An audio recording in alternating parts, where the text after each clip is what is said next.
Hey, welcome, Elementures. So I'm just trialing things. It's great to have you all here. Coach Zev and I are able to be back in the gym strictly just to record fitness video content. So we're playing with a few things today, and I thought something I could do a quick video on is basic wrestling stance and movement for those wrestlers who want to start to reconnect with their shadow wrestling practice, or for anyone involved in some other combat sport that will remain nameless for now, who think that getting a little bit more of a controlled, workable, weaponizable stance could be useful. Absolute basics today. We're going to look at the role of the front foot and the back foot. You'll have a natural lead leg, which is the one that wants to catch you when you fall forward. In my case, it's old mate. And as wrestlers, 95% of the time we are keeping the same front and back foot relationship. There are exceptions, of course, but mostly we want to keep a standard base that's the same front foot, lead leg, back leg, and each of them has a codified role, and we move that base stably around. So, in depth, my lead leg, its job is to take my hip, the strongest part of my body, down and through my opponent. So it's doing that by stepping a little bit longer than would be intuitive in some other combat sports or in everyday walking. And the way that we get away with that is with the cooperation of our back leg. That's our power leg.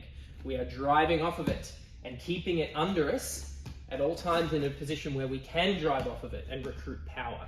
So, real simple, we're just talking about equidistance between the legs. You know that simple word, equidistance, which means equal distance apart. I'm gonna have my chest, my face, everything relaxed down and in this space, kind of deadlifty style in between the two legs.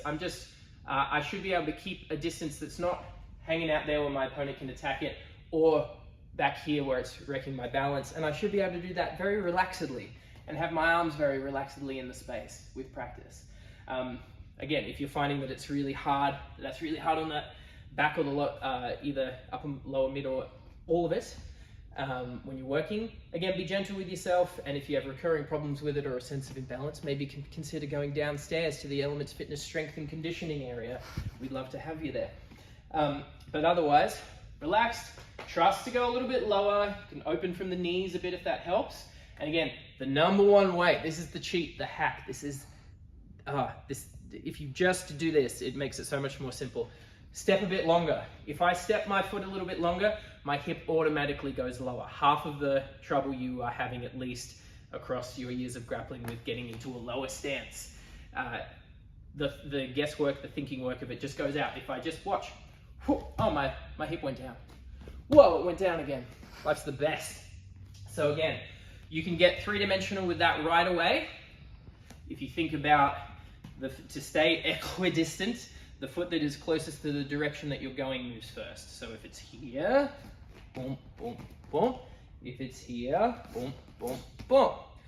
And the easiest way I get people to learn this is they're first learning, keep your eye line forward, so you're looking at your theoretical opponent's chest, or just imagine, some kind of floating, like, animated mentor character, like a Jiminy Cricket, just floating there giving you advice, and you're holding respectful eye contact with them.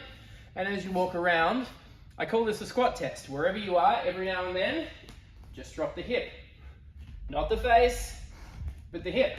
And if you do it, and you feel that to do it, you had to regather your feet, or it was at all awkward, or there were extra steps, then your feet were probably a little bit too far apart, or a little bit too close together. This is a lot to just practice for now. There's so much more we will add to it. Sick stuff like down blocks and counterattacks, and fun sprawls and whatnot. Again,